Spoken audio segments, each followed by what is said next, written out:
자, 오늘 본문에 있는 이 말씀을 가지고 왕국의 시작이라는 제목으로 하나님의 말씀을 증거하도록 하겠습니다. 지난주부터 이 사무엘 상이 끝나고 이제 사무엘 하에 있는 말씀을 살펴보고 있습니다. 사무엘 하 2장에 있는 오늘 말씀을 제가 바로 살펴보기 전에 사무엘 하 2장 1장에 있었던 이야기를 아마 여러분들과 좀 나눠봐야 될 것 같아요.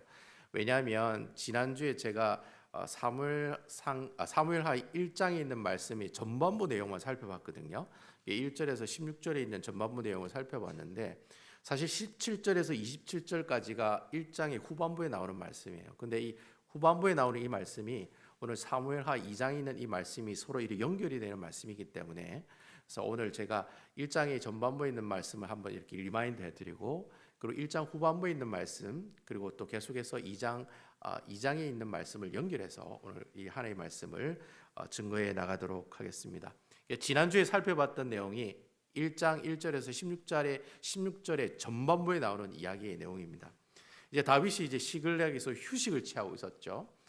사실 시글락을 잠시 비운 사이에 아말렉 족속이 시글락에 쳐들어와서 자기 가족들을 다 잡아가게 되고 또 이 다윗이 시글락으로 돌아왔더니 자기 가족들이 다 없으니까 그 황폐되었던 모든 시글락의 성읍은 다 황폐화되고 사람들은 다 잡아가 버리게 되죠. 그때 이제 다윗이 이제 하나님의 은혜로 그 가족들을 다 찾아오게 됩니다. 찾아와서 시글락에서 이제 휴식을 취하고 있는데 갑자기 난 아멜렉 족속의 청년이 찾아와서는 사울 왕과 그의 아들들이 죽었다라는 소식을 전하게 됩니다. 그래서 이 소식을 듣자 이제 다윗과 다윗의 일행들이 이제 슬픔과 그리고 탄식에 빠지게 되죠. 그래서 그렇게 슬픔과 애통에 빠지고 있는 그런 상황 가운데 있는 그런 상황들이었는데, 근데 좀 흥미로운 것은 사실 좀 전체적인 분위기라 초상집 분위기잖아요. 근데 그 초상집 분위기 가운데 다윗이 그 아말렉 청년이 가지고 있는 그 소식을 가지고 그냥 그 사건을 단순한 사건으로 보지 않고 다른 시선으로, 그러니까 좀 더 다른 시선으로 그 아말렉 청년의 이야기를 살펴보는 그런 모습들이 지난주 말씀을 통해서 전달이 되었다라고 하는 겁니다. 물론 다윗이 그 아말렉 청년이 하는 그 이야기가 거짓말일 수도 있고 제가 거짓말이라고 얘기를 했습니다만, 근데 사실 사무엘상 31장에 나오는 내용은 사무엘이 자기 칼로 죽었다, 자결했다라고 얘기하잖아요. 근데 그 아말렉 청년은 아닙니다. 저보고 죽이라고 그래서 제가 죽였습니다. 이렇게 이야기를 하잖아요. 그러니까 그 이야기의 진위를 밝히는 것도 중요하지만 사실 여러분 이 다윗이 아말렉 청년이 하는 그 이야기를 듣고 그냥 단순한 사건으로 받아들인 것이 아니라 그것을 다시 한번 하나님의 시선으로 바라보는 그런 모습들을 우리가 볼 수 있었다라고 하는 거죠. 그래서 지난주의 말씀의 키포인트가 그거였어요. 다윗이 아말렉 청년이 하는 보고를 듣고 그냥 보고로 받는 것이 아니라 하나님께서 주시는 그 뜻으로 하나님이 주시는 말씀과 교훈으로 그 내용들을 다시 한번 살펴보는 그런 모습들을 우리에게 보여주고 있었다라고 하는 겁니다. 여러분, 이 아말렉 족속이라는 이 족속은 이스라엘 백성들과 물과 기름의 관계거든요. 철천지 왼수 관계, 뭐 그런 관계라고 하시면 돼요. 여러분, 이스라엘 백성들이 출애굽하고 난 다음에 홍해바다를 건너잖아요. 홍해바다 건너고 난 다음에 가장 먼저 싸웠던 족속이 아말렉 족속이었습니다. 그래서 아말렉 족속과 이제 드디어 싸우게 되는데, 사실 하나님께서 아말렉 족속과 싸우라고 한 이유는 물론 아말렉 족속이 이스라엘 백성들을 계속해서 이동하는 가운데 그 후미에 있는 어르신들 그리고 힘이 약한 아이들, 그런 아이들 막 공격하다 보니까 하나님께서 아말렉 족속을 가져 싸워서 그들을 진멸하라고 하나님께서 물론 이야기는 하셨지만, 그렇지만 그 아말렉 족속과 싸우라고 하는 하나님의 그 본연의 의미는 뭐냐면, 여러분, 하나님께서 이스라엘 백성들을 출애굽해서 가나안 땅에 젖과 꿀이 흐르는 가나안 땅에 가게 하는 것은 누구의 계획입니까? 하나님의 계획이라는 거예요. 그러니까 하나님께서 아말렉 족속을 싸워서 진멸하라고 한 이유는 하나님의 계획을 방해하는 사람들이 누구였다는 거예요? 아말렉 족속이었다는 거예요. 그러니까 하나님의 계획을 방해하는 그 족속을 하나님께서는 그냥 그대로 두지 않으신다는 거죠. 그래서 하나님께서 이 아말렉 족속과 싸워서 하나님의 놀라운 능력으로 이기게 하시죠. 그리고 난 다음에 하나님께서 아말렉 족속과 싸웠으니 너는 여기서 끝이다, 뭐 이렇게 끝났다, 이렇게 얘기하시는 게 아니라 이스라엘 백성들에게 뭐라고 명령하십니까? 너희는 이 아말렉 족속과 싸운 이 싸움을 영원토록 기록하고 그 기록한 내용들을 누구에게 가르치라고 했습니까? 이스라엘 백성들에게 가르치라고 얘기했어요. 그리고 뭐라고 얘기하시냐면 앞으로 평생 동안 계속해서 자자손손 대대로 이 아말렉 족속과 이스라엘 백성들이 어떻게 할 것이다? 싸울 것이다. 그러면서 기억하게 하는 거예요. 바로 이 사건들을. 그렇게 기억하라고 교육하라고 이야기하신 사건이 바로 아말렉 족속과의 전쟁에서 이긴 그 사건의 교훈이라고 하는 것이죠. 그러니까 그 짧은 순간에 다윗이 아말렉 족속의 청년의 이야기를 듣는 그 짧은 순간에 제가 지금 금방 이야기했던 하나님께서 왜 아말렉 족속을 진멸하라고 했느냐, 그리고 영원토록 싸울 것이라고 얘기했느냐, 그리고 하나님께서 왜 그 아말렉 족속과 싸운 그 사건을 기록해서 자자손손 이스라엘 백성들 자손들에게 가르치고 이야기하라 했느냐, 그 이유를 그 짧은 순간에 다윗이 어떻게 해요? 기억나게 되더라는 거예요. 그래서 다윗이 그 짧은 순간에 역사적으로 하나님께서 아말렉 족속을 통해 우리에게 주셨던 그 교훈을 생각하면서 바로 이러한 내용들을 가지고 자신의 현실 속에 그러한 자신의 그 삶 가운데 지금 현실 속에 그 내용을 가지고 다시 한번 적용하는 질문을 던지는 거예요. 그게 뭐라고 던지는가 하면, 내가 이런 상황들이 있을 때, 내가 이 아말렉 족속의 청년을 통해서 사울 왕과 그의 가족들이 죽었다는 소식을 들었을 때 과연 하나님께서 기뻐하시는 모습은 어떤 모습일까라는 질문을 던지게 됐다는 거예요. 여러분 한번 생각해 보세요. 아말렉 족속의 청년이 사울 왕이 죽었습니다. 아들들이 다 죽었습니다. 아들들이 다 죽고 사울 왕이 죽었다는 말이 뭡니까? 다윗이 조금만 힘쓰면 이스라엘의 왕이 될 수 있다는 생각을 가질 수 있다는 거예요. 이것 또한 바로 하나님의 계획은 그거잖아요. 하나님께서 기뻐하시는 뜻대로 만들어지는 이스라엘의 왕을 만드는 것이 하나님의 계획이잖아요. 그렇잖아요. 그러니까 아말렉 족속의 싸움을 통해서 하나님께서 주신 교훈이 그거예요. 전쟁은 내가 하는 것이 아니고 누가 하는 거다? 하나님이 하는 거라. 그걸 항상 기억하라는 거예요. 그리고 이스라엘 백성들은 하나님의 도움 없으면 절대로 어떠한 싸움에서도 승리할 수가 없다. 이 두 가지 교훈을 이 아말렉 족속을 통해서 싸움을 통해서 이스라엘 백성들에게 가르쳐준 하나님의 교훈이라는 거예요. 이러한 교훈들을 가지고 생각해 보면 그 아말렉 족속의 청년의 그 솔깃한 그 사울 왕의 죽음에 관한 소식은 다윗으로 하여금 어떻게 해요? 하나님의 계획을 방해하는 그런 소식이 될 수 있다는 거예요. 바로 그러한 사실을 그 짧은 순간에 다윗이 어떻게 해요? 캐치해냈다는 거예요.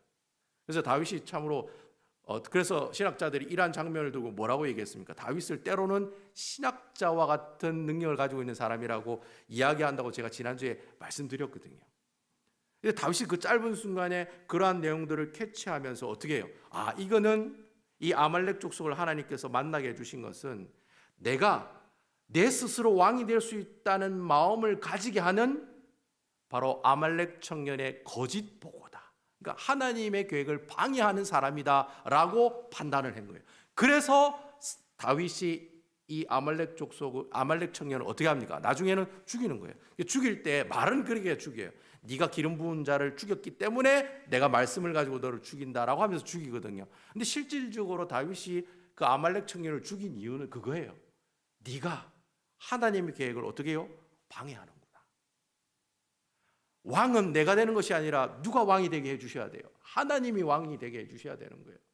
그러니까 다윗은 그걸 알고 있거든. 그리고 그걸 가지고 계속 훈련받고 있거든. 그런데 순간 어때요? 순간 내가 왕이 될 수 있다는 마음과 생각을 가지게 하는 그런 상황이 지금 이 아말렉 청년을 통해서 나에게 찾아왔다는 거예요. 근데 그 찾아왔을 때 하나님께서 어떻게 해요? 그 짧은 순간에 이전에 있었던 그 아말렉 족속의 교훈을 생각나게 하면서 결국에는 그 아말렉 청년을 통해서 내가 자칫하면 내가 왕이 될 수 있다는 그 잘못된 생각을 어떻게 해요? 버리게 되는 거예요. 버리면서 어떻게 해요? 이 아말렉 청년을 이 다윗이 죽이게 하는 그 내용이 바로 지난주 사무엘하 1장 전반부에 나오는 하나님의 말씀의 내용이었다라고 하는 겁니다. 지난주에 안 오셔도 오늘 말씀 들으면 이제 알 수 있다는 거, 그죠? 제가 잘 설명해 드렸어요. 자, 그러면서 1장 17절부터 27절까지가 무슨 내용이 나오냐면 다윗이 사울 왕의 죽음과 그 자신의 그 친구였던 요나단이 죽은 그 죽음에 대한 그 슬픔을 담은 한 편의 시가 나와요. 그 시가 17절에서 27절에 있는 후반부의 말씀을 통해서 나오고 있다라고 하는 겁니다. 그래서 여러분 이 시를 뭐라고 얘기하느냐면 애가라고 이야기를 해요. 애가란 말은 슬픈 노래라는 뜻이에요. 여러분 구약 성경에 보면 이 애가가 하나 있잖아요. 예레미야 애가. 예레미야가 부른 슬픈 노래라는 뜻이에요. 그 레멘테이션이라고. 여러분 바로 이 애가라고 하는 것은 크게 두 가지의 내용을 담고 있거든요. 그 예레미야 애가를 보면 알 수 있는데, 여러분 보통 이 성경에 나와 있는 이 슬픈 노래들을 보면 크게 두 가지 패턴이 있어요. 첫 번째는 하나님이 심판하신다. 그리고 두 번째는 하나님이 다시 어떻게 해요? 회복하신다. 그러니까 여러분 애가의 모든 주제는 그거예요. 하나님으로부터 시작해서 하나님으로 끝나는 것이 슬픈 노래에 관한 주제들이에요.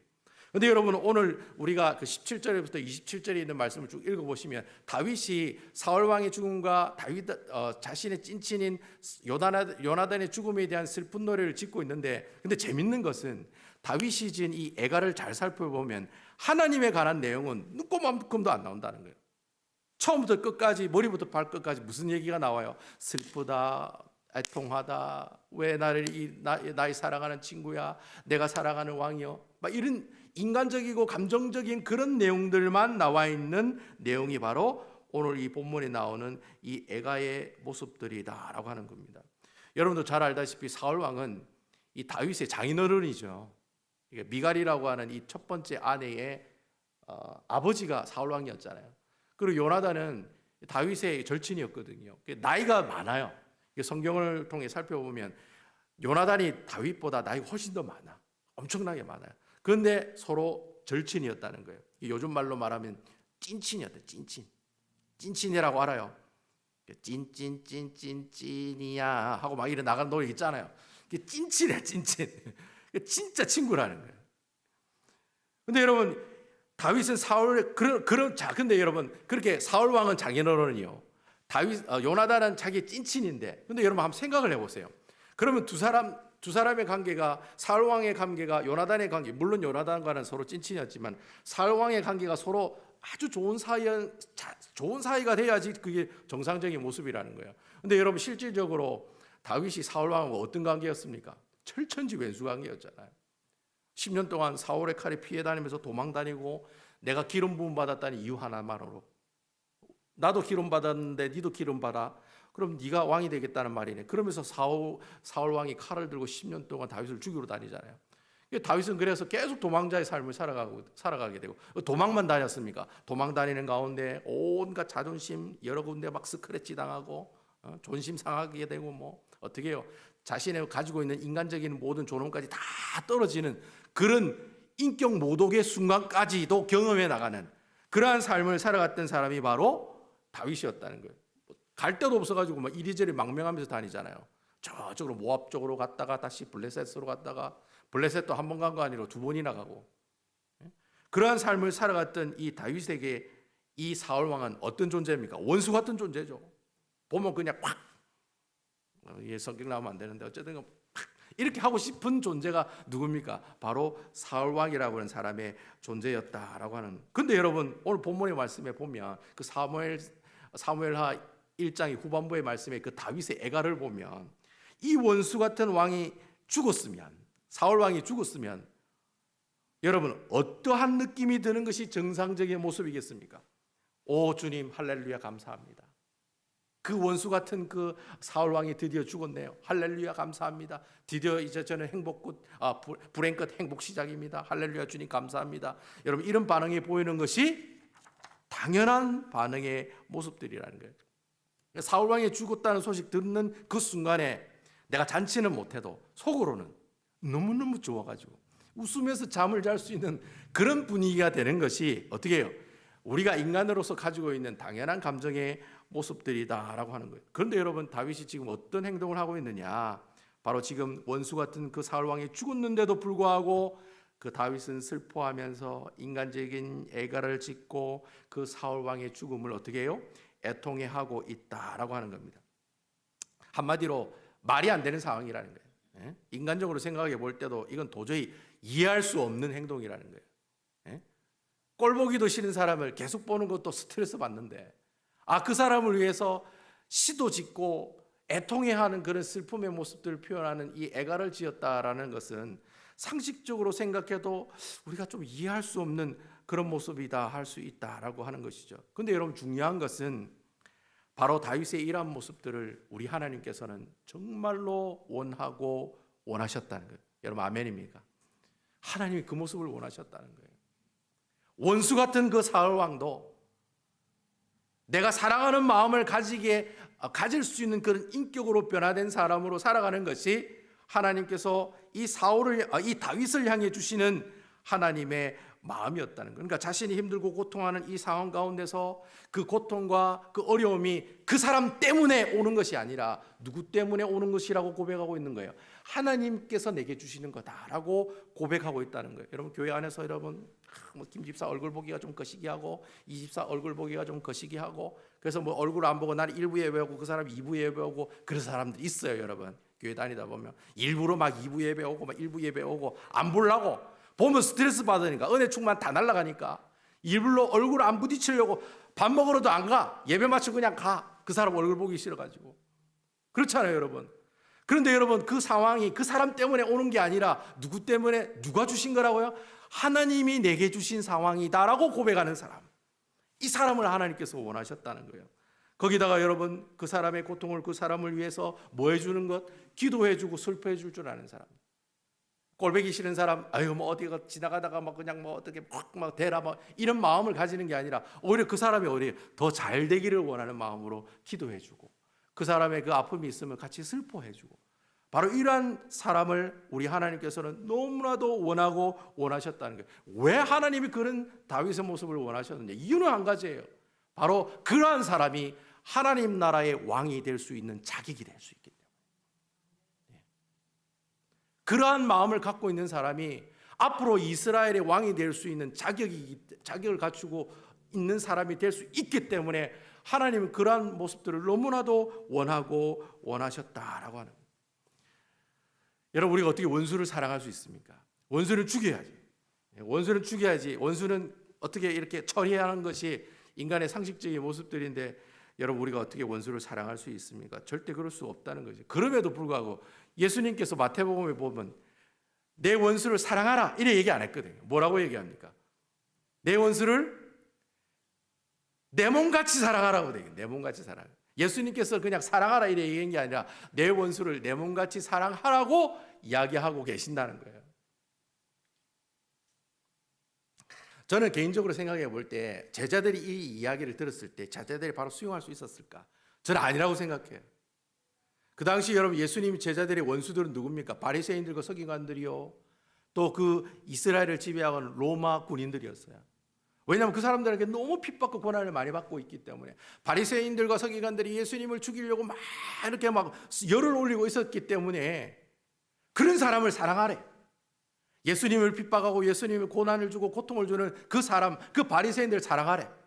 심지어 이 이스라엘 땅에 주둔해 있으면서 온갖 이스라엘 백성들에게 우상을 섬기라고 하고 있는 그 로마 사람들을 어떻게 해요? 사랑하래. 어떻게 그렇게 할 수가 있겠어요? 그러니까 아마 다윗 이 제자들의 입장에서도 이거는 뭔가 좀 힘들 것 같다라는 생각을 많이 했을 것 같아요. 시대가 변하고 시간이 흘러도 똑같아요. 그런 상황은 똑같다고 저는 생각을 합니다. 여러분 이런 상황 가운데 있을 때 여러분들의 얼굴 보기 좀 거시기 한 사람 얼굴 대놓고 당신을 위해서 기도합니다. 축복합니다. 사랑합니다. 그래 할 수 있는 분도 있으시겠죠. 하지만 그런 경우를 경험하는 게 너무나도 힘들고 어렵다는 거예요. 여러분 우리는 절대로 우리의 노력으로 우리의 의지로 원수를 사랑할 수가 없습니다. Never. 절대로 그렇게 할 수 없다는 거예요. 근데 여러분 지금 우리가 다윗을 계속해서 보고 있잖아요. 여러분 다윗이 광야 10년 동안 살아가는 삶을 통해서 다윗이 점점 어떻게 하는 모습을 볼 수 있습니까? 변화되어 가는 모습을 볼 수 있다. 그렇잖아요. 다윗이 이리 도망가고 저리 도망가고 이런 상황 경험하고 온갖 말도 안 되는 상황들을 경험하면서 다윗이 조금씩 그의 인격이 어떻게 해요? 변해가는 모습을 볼 수 있었다는 거예요. 여러분 다윗이 사울 왕을 2번이나 죽일 기회가 있었잖아요. 얼마나 죽이고 싶겠어요, 여러분. 저는 그래 생각해요. 사울 왕을 지금 내가 딱 죽이기만 하면 그때부터 내가 왕인데. 그렇잖아요. 그때부터 내가 왕이거든. 그 불행 끝 행복 시작인데 그 주위에 있는 부하들도 죽여야 됩니다. 죽이십시오. 당신이 지금 안 죽이면 또 계속 도망다닙니다. 죽이십시오. 그런 여러 가지 있던 권면도 있고 추천도 있었지만 다윗이 그러한 유혹들을 다 거절하게 되는 거예요. 너무 어렵지만 다윗은 하나님의 말씀에 순종을 선택하는 사람의 삶으로 살아갔다는 거예요.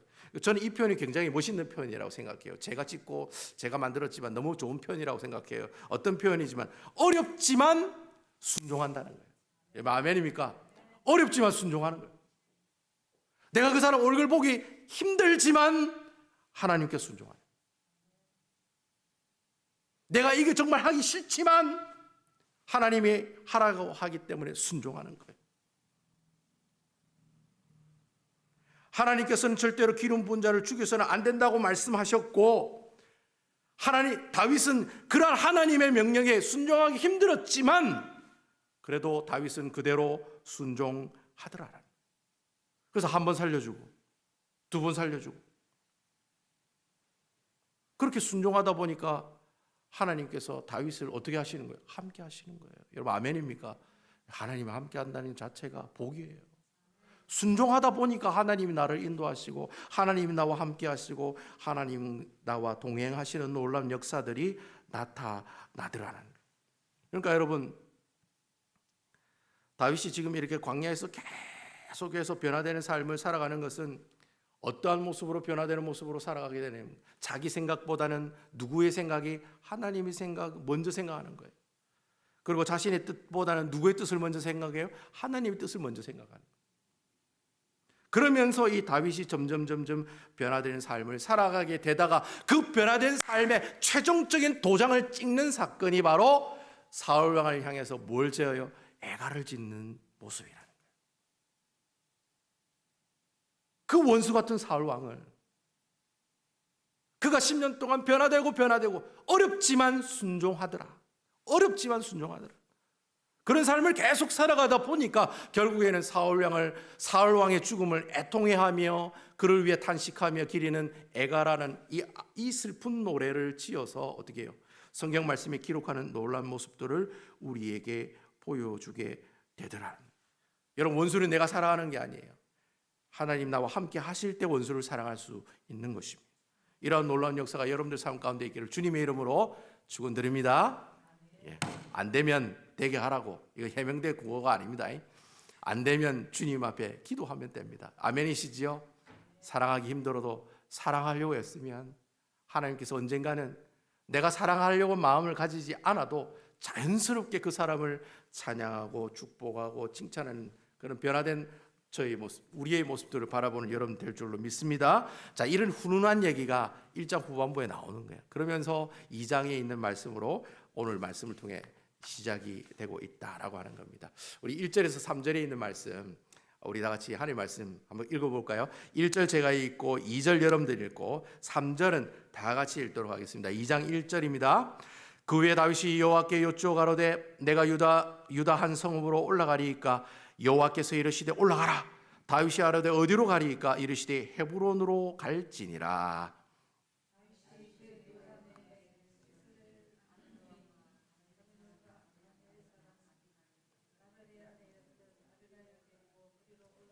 3절은 같이 읽겠습니다. 또 자기와 함께 주종한 자들과 그들의 가족들을 다윗이 다 데리고 올라가서 헤브론 각 성읍에 살게 하니라.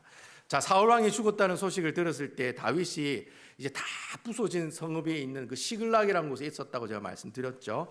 제가 사진을 하나 준비를 했는데, 자, 이 시글락 하면 야가 어디에 있는 동네고 이럴까 싶어가지고 제가 지도를 하나 준비했거든요.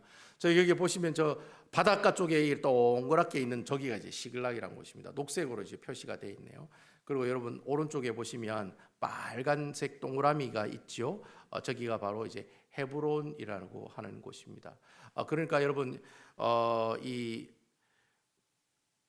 시글락에 돌아왔을 때 다 황폐된 모습이 있었잖아요. 그러니까 다윗도 자기 식솔들이 거의 1000명 이상이 됐으니까 장정만 600명이니까 아이까지 합치면 거의 한 2000명 됐지 않겠습니까? 그 2000명에 대한 식솔을 이제 새로운 장소에 가서 같이 살아야 되잖아요. 그래서 다윗이 이제 시글락에 이제 쉬고 있었을 때 그런 생각을 한 거예요. 이제 다른 곳으로 좀 가야 되겠다라는 그런 상황이 왔을 때 다윗이 어떤 행동을 우리에게 보여주느냐. 오늘 본문에 있는 말씀처럼 다윗이 하나님께 묻고 있더라라는 거예요. 주님, 제가 어디로 가면 되겠습니까? 제가 어디로 가면 되겠습니까? 그러자 하나님께서 헤브론이라는 곳으로 가라. 그렇게 이야기를 하시고 응답하셨다는 거예요. 그래서 여러분 그 헤브론이 지금 여러분 빨간색 동그라미로 되어 있고 옆에 사진을 보니까 헤브론이라는 동네가 어떤 동네입니까? 딱 보니까 어떤 동네입니까? 산 동네입니까? 아니면 산 아래에 있는 동네입니까? 잘 안 보시는가 본데 여러분 그 산 동네에 있는 동네입니다. 지금 다 산 정상에 동네가 있는 거예요. 여러분 성경에 보면 예루살렘이라든지 베들레헴이라든지 세겜이라든지 베델이라든지 아이성이라든지 이 모든 지역이 다 뭐예요? 산 동네에 있는 동네들이에요. 다 산 위에 있는 동네들이에요. 그래서 여러분 이 헤브론도 저렇게 다 산 위에 오늘날에 찍은 사진이잖아요. 옛날에도 저 산 위에 집을 짓고 사람들이 살고 있었다라고 하는 겁니다. 그래서 여러분 특히 이 헤브론이라는 것은 역사적으로 볼 때 아브라함이 가나안 땅에 딱 들어왔을 때 갈대아 우르를 떠나서 가나안 땅에 딱 들어왔을 때 하란을 떠나가지고 하란을 통해서 가나안 땅에 들어왔을 때 이미 그 헤브론이라는 곳에는 많은 사람들이 살고 있는 그 이스라엘 동네 가운데 제법 큰 동네가 바로 이 헤브론이라고 하는 동네였어요. 그런데 여러분 이 헤브론은 믿음의 조상 아브라함의 무덤이 있는 곳입니다. 사라 그 부인의 사라의 무덤도 있고 또 이삭의 무덤도 있고 야곱의 무덤이 있어요. 그러니까 이 헤브론은 오늘날로 말하면 성지순례 장소인 거예요. 믿음의 조상 아브라함, 이삭, 야곱이 다 무덤이 있는 역사적으로 볼 때 신앙적으로 볼 때 굉장히 중요한 장소라는 겁니다. 특별히 여러분 이 헤브론이라는 곳은요. 아브라함이 하나님과 제일 처음 언약을 맺은 곳이 바로 이 헤브론이라는 곳이에요. 제일 먼저 하나님께서 이 아브라함에게 땅의 축복과 그리고 자손의 축복을 주시겠다는 약속한 그 언약의 약속이 어디에서 이루어졌냐면 바로 이 헤브론이라고 하는 이 땅에서 이루어졌다라고 하는 것이죠.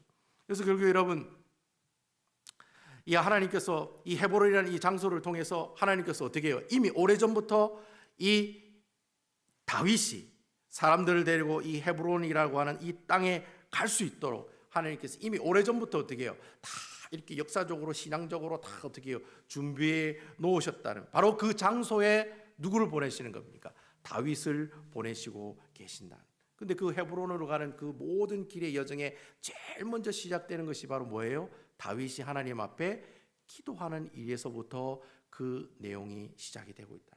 이 헤브론 땅에서 드디어 이제 다윗이 유다 지파의 왕으로 세움을 받게 되거든요. 그러니까 여러분 이 다윗의 모든 왕권의 시작은 어디에서부터 시작되는 거예요? 하나님 앞에 기도하는 그 장소에서부터 하나님의 나라가 시작이 되고 있다라고 하는. 결국 여러분 하나님 나라의 시작은 전적으로 하나님께서 계획하시고 하나님 인도하시는 모습 가운데 시작이 되지만 우리가 이것을 좀 어려운 말로 뭐라고 얘기합니까? 하나님의 나라는 하나님의 주권적인 섭리로 시작되고 만들어진다. 그렇게 이야기를 하거든요. 좀 어려운 말로. 이 말을 좀 우리가 쉽게 표현하면 인간적인 관점을 가지고 얘기하면은 결국 하나님의 주권의 섭리가 시작되는 그 장소는 우리 인간적인 모습으로 봤을 때는 그 장소는 어디에서부터 시작되는 겁니까? 주님, 제가 어디로 갈까요? 주님, 제가 아무것도 할 수 없습니다. 어떻게 해야 됩니까? 라고 고백하는 기도하는 그 자리에서부터 뭐가 시작되는 거예요? 하나님 나라가 시작되고 하나님의 나라가 만들어지기 시작한다는 거예요. 여러분 아멘입니까? 이런 놀라운 원리가 하나님 나라의 원리가 오늘 이 말씀을 통해서 우리에게 이야기하고 있다라고 하는 거예요. 그래서 여러분 7절의 말씀을 보면 그런 말씀이 있어요. 우리 7절 제가 한번 읽어보겠습니다. 이제 너희는 손을 강하게 하고 담대히 할지어다. 너희 사울이 죽었고 또 유다 족속이 내게 기름을 부어 그들의 왕으로 삼았음이니라 하니라. 오늘 이 말씀을 보면 다윗이 헤브론으로 갔더니 유다 지파 사람들이 왕이 되게 해주더라. 그렇게 우리가 해석할 수가 있잖아요. 그렇잖아요. 그냥 그대로 보면 다윗이 헤브론으로 가서 헤브론으로 갔더니 헤브론에 있는 그 유다 지파 사람들이 자기를 뭘로 만들었다? 유다 지파의 왕으로 세우더라라고 이렇게 성경은 이야기하고 있지만 실질적으로 다윗이 유다 지파를 다스리게 된 그 시작은 어디서부터 시작된 겁니까? 내가 헤브론에 있었더니 자아가 나를 왕으로 시키던데요. 거기서부터 하나님 나라가 시작된 게 아니라 거기서부터 왕권이 시작된 게 아니라 어디서부터? 시글락이라고 하는 그 황폐된 그 땅 위에서 자신의 문제들을 주님 앞에 가지고 나와서 주님 어떻게 할까요? 저는 어디로 가면 될까요?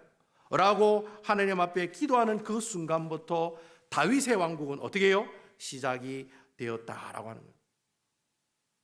그러니까 여러분, 우리가 살고 있는 이 삶의 현장에서 하나님의 나라의 존재를 여러분들이 만나고 경험할 수 있는 여러 가지 방법들이 있지만 그 중에 제일 좋은 방법, 하나님이 함께 하시고 하나님과 함께하는 이 나라를, 하나님과 함께하는 이 아름다운 역사들을 경험하는 하나님의 나라를 경험할 수 있는 가장 좋은 방법, 그 방법이 무슨 방법입니까?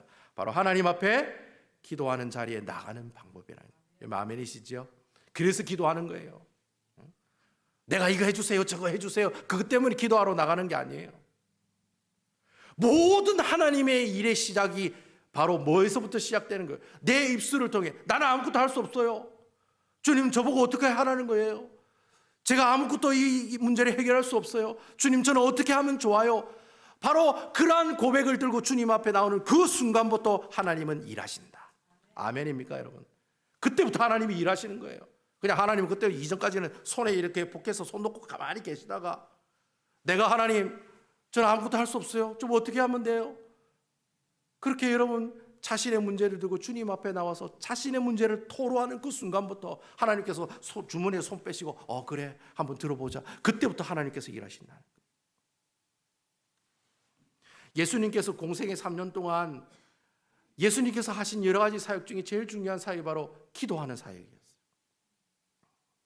예수님께서는요, 사역을 나가기 전에 기도하시고 사역을 갔다 오시고 기도하시고. 근데 여러분 생각해 보세요. 예수님이 하나님의 아들이요, 하나님의 신성을 다 가지고 계시는, 하나님과 동일한 능력을 가지고 계심에도 불구하고 왜 예수님께서 하나님의 사역을 하기 전에 기도하고 하나님 사역 끝나고 나서 또 한적한 곳으로 가서 왜 기도하셨냐 말이에요. 그분이 하나님이신데 기도할 필요 없잖아요. 그냥 주무시고 일어나셔가지고 하나님 사역하라고 하고 갔다 와서 또 주무시면 되는데 굳이 예수님께서 사역하기 전에 기도하시고 새벽 민명에 나가서 기도하시고 끝나고 나면 조용한 곳에 산으로 올라가서 또 기도하시고, 왜 예수님께서 우리에게 그 기도하는 삶의 본을 우리에게 보여주셨냐? 이유가 뭐냐는 거예요. 그 이유는 간단해요. 하나님의 나라는 내 뜻으로 이루어지는 것이 아니라 누구의 뜻으로 이루어지는 거예요? 여호와 하나님 통해서 이루어진다는 것 우리에게 보여주기 위해서 예수님께서 우리에게 그 기도하는 본을 보여주셨다는 거예요. 그래서 예수님이 감람산에서 마지막에 기도하실 때 예수님께서 인간의 본성도 가지고 계시잖아요. 주님, 엥간하면 이 잔을 옮기시면 안 되겠습니까? 내가 십자가로 죽어서 저들을 구원하는 이 일을 좀 약간 다른 방향으로 고치시면 안 되겠습니까? 주님, 이렇게 물으니까 주님께서 하나님께서 뭐라고 얘기합니까? 그 내 뜻이라고.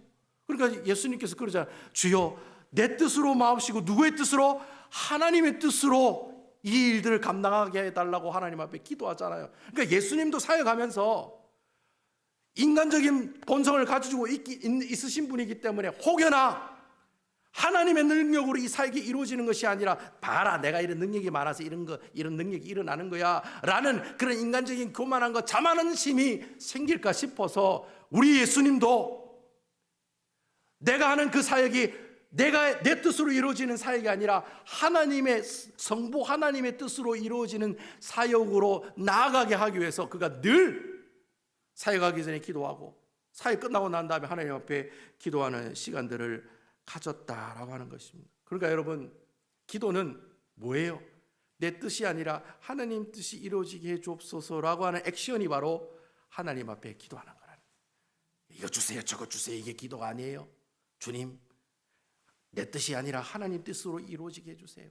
이게 하나님 앞에 기도하는 아름다운 모습들이다라고 하는 거예요. 저는 이런 기도의 모습들이 내 뜻을 구하는 것이 아니라 하나님의 뜻을 구하는 아름다운 기도의 삶을 살아가시는 우리 남북의 성도 여러분 되시기를 주님의 이름으로 축원드립니다.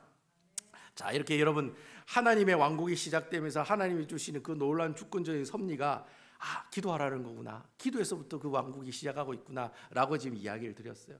두 번째로 오늘 또 뒷부분의 말씀에 보면 또 하나님께서 이 왕국이 시작할 때 우리에게 주시는 그 하나님 놀라운 주권적인 섭리의 모습들을 나오고 있거든요. 그 내용이 8절에서 11절 말씀을 통해서 이야기하고 있다는 것. 제가 8절에서 11절 쭉 한번 읽어보도록 하겠습니다. 자, 눈으로 따라오시기 바랍니다. 사울의 군사령관 네리 아들 아브넬이 이미 사울의 아들 이스보셋을 데리고 마하나임으로 건너가 구절 길앗과 아슬과 이스라엘과 에브라임과 베냐민과 온 이스라엘 왕으로 삼았더라. 10절 사울의 아들 이스보셋이 이스라엘 왕이 될 때 나이가 40세며 두 해 동안 왕위에 있느니라. 유다 족속은 다윗을 따르니 11절 다윗이 헤브론에서 유다 족속의 왕이 된 날 수는 7년 6개월이었더라. 자, 이제 다윗이 천신만고 끝에 헤브론 땅에 왔는데 유다 지파 사람들이 이 사람이 하나님의 기름 부음을 받은 사람이기 때문에 유다 지파의 그 유다 족속의 왕으로 세움을 받았어요. 자, 그런데 여러분 아직까지 이스라엘 전체의 왕이 되지는 못했어요. 왜 이렇게 다윗이 금방 이스라엘 왕이 되지 못했냐 하면요, 그 당시 여러분 그 12지파 있잖아요. 이스라엘의 12지파가 있잖아요. 12지파의 실세가 에브라임 지파와 유다 지파였습니다. 둘이 쌍벽을 이루는 지파였어요. 에브라임은 여러분 누굽니까? 바로 요셉의 둘째 아들이에요. 그래서 여러분 이 에브라임 지파랑 유다 지파가 이 12지파의 쌍벽을 이룬다는 근거가 어디에 나오냐면 창세기 49장에 보면 야곱이 12명의 아들을 모아놓고 막 축복을 하는 장면이에요. 이 야곱의 축복이잖아요. 여러분이 잘 아시는 야곱의 축복. 담장 너머로 뻗은 나무하고 나오는 야곱의 축복이죠. 그 야곱의 축복할 때 하나님께서 이 에브라임 지파에게 엄청나게 많은 축복을 하셨어요. 이 에브라임의 아버지가 요셉이잖아요. 원래 이스라엘 12지파는 요셉 지파가 있어야 되거든요. 왜냐하면 요셉이 제일 막내니까. 근데 12지파 요셉 지파가 없어. 그 대신 그 요셉의 두 아들을 지파로 끌어당긴 거예요. 그러니까 레위 지파를 빼고 하나님께서 레위 지파를 빼고 그 두 명의 아들, 첫째가 므낫세고 둘째가 에브라임이거든요. 근데 하나님께서 이 에브라임 지파에게 엄청나게 많은 지파를 축복을 주시면서 앞으로 12명의 아들 중에 이 에브라임 지파가 제일 막내가 제일 핫바리가 이 12지파의 뭐가 되겠다? 장자 지파가 되겠다고 축복을 하세요. 그래서 그때부터 에브라임 지파가 장자 지파가 되는 거예요. 그리고 유다 지파는 그럼 어떻게 하나님께 축복을 받느냐? 바로 유다 지파를 통해 누가 오시는 거죠? 예수님께서 오시는 거예요. 그러니까 앞으로 메시아가 올 지파이기 때문에 하나님께서 유다 지파도 축복하시잖아요. 그래서 유다 지파랑 에브라임 지파가 서로 어떻게 쌍벽을 이루고 있었다는 거예요. 유다 지파는 남쪽에 있고 에브라임 지파는 약간 북쪽에 있거든요. 이렇게 남북으로 나눠서 쌍벽을 이루고 있었는데, 근데 여러분 재밌게도 이스라엘의 첫 번째 왕은 에브라임 지파에서도 안 나와, 유다 지파에서도 안 나와. 어디서 나왔어요? 베냐민 지파에서 나왔거든. 근데 베냐민 지파는 이 에브라임 지파와 유다 지파와 이 사이에 낑겨 있어요. 아주 조그맣게 낑겨 있는 땅이 베냐민 지파예요. 그러니까 하나님께서 의도적으로 에브라임 지파의 왕이 나오면 유다 지파가 싫어할까 하고, 또 유다 지파에서 왕이 나오면 에브라임 지파가 싫어할까 싶어가지고 애매하게 가운데 있는 아주 작은 보잘것없는 베냐민 지파의 누구요? 기스의 아들인 누구예요? 사울을 왕으로 첫 번째로 세웠다는 거예요. 그래서 베냐민 지파가 그때부터 이 이스라엘의 왕을 이어가는 그런 지파가 되었다라고 하는 겁니다. 제가 왜 이런 얘기를 하느냐면 바로 이 에브라임 지파랑 이 유다 지파에 있는 가운데, 그래서 이제 헤브론은 유다 지파의 아주 본거지고 땅이거든요. 그곳에서 다윗이 왕이 됐다는 소식을 들었을 때 에브라임 지파가 좋아했을까요? 싫어했을까요? 당연히 싫어하지요. 너무나도 이렇고 쌍벽을 이루고 라이벌 집안인데 싫어하죠. 그러니까 이 에브라임 지파가 유다 지파에서 왕이 된 이 다윗을 거절하는 거예요. 지금 뭐 유다 족속의 왕일 뿐이지 이스라엘 왕은 아니거든. 이스라엘의 왕족은 누구예요? 베냐민 지파거든 하면서 이 에브라임 지파가 베냐민 지파를 막 서포트하기 시작해요. 그래서 나중에 보면요, 여러분 나중에 말씀해 보면 베냐민 지파의 아브넬이라고 하는 장군이 있었는데, 마침 여러분 사울 왕의 아들이 4명이었거든요. 3명이 다 죽어. 근데 한 명인 이스보셋이라고 하는 이 아무것도 모르는 이 애를 데리고 이 아브넬이라는 군대 장관이 어떻게 해요? 이스라엘의 두 번째 왕으로, 뭐 임시직이지만 두 번째 왕으로 일단 어떻게 해요? 이스보셋을 왕으로 추대해서 왕으로 삼게 되었다는 거예요. 그것을 이제 에브라임 지파가 서포트하는 거예요. 그렇게 해라고. 당연히 베냐민 지파 사울 왕의 아들인 이스보셋이 왕이 되는 게 맞다고 그렇게 서포트하게 된다는 거예요. 그때부터 이제 나눠지게 되는 거예요. 북쪽에 에브라임 지파를 비롯한 11지파와 남쪽에 있는 남유다랑 서로 어떻게 해요? 이렇게 나눠지는 그런 모습들을 계속해서 나타나는데, 그 기간이 몇 년 동안 이루어졌다고 얘기합니까? 7년 6개월 동안 그 상황이 지속이 되었다라는 거예요. 이 말은 다른 말로 얘기하면 7년 6개월 동안 다윗은 이스라엘 왕이 되지 못했다는 거예요. 여러분 한번 생각을 해보세요. 아니 이왕에 하나님이 다윗을 이스라엘의 차기 주권 대권 주자로 세워 주셨으면 어떻게 해요? 그냥 화끈하게 다윗을 한 방에 이스라엘 왕으로 세우면 되는데, 이렇게 찌질하게 하나님께서는 계속해서 다윗을 7년 6개월 동안 어떻게 해요? 남쪽의 유다 땅이 총구석에 처박혀가지고 그곳에서 있는 그 한 족속의 왕으로만 섬길 수 있는 그런 모습들을 계속해서 허락하고 있다는 거예요. 왜 그렇게 하시냐라는 거예요. 저는 보면 하나님께서는 다윗을 너무 안 사랑하시는 것 같아요. 사랑하면 그냥 한 방에 그냥 막 주더라도 그냥 100만 불, 1000만 불 막 이렇게 막 때리시지, 꼭 보면 100불, 200불, 300불, 400불 그런 식으로 때린다는 거예요.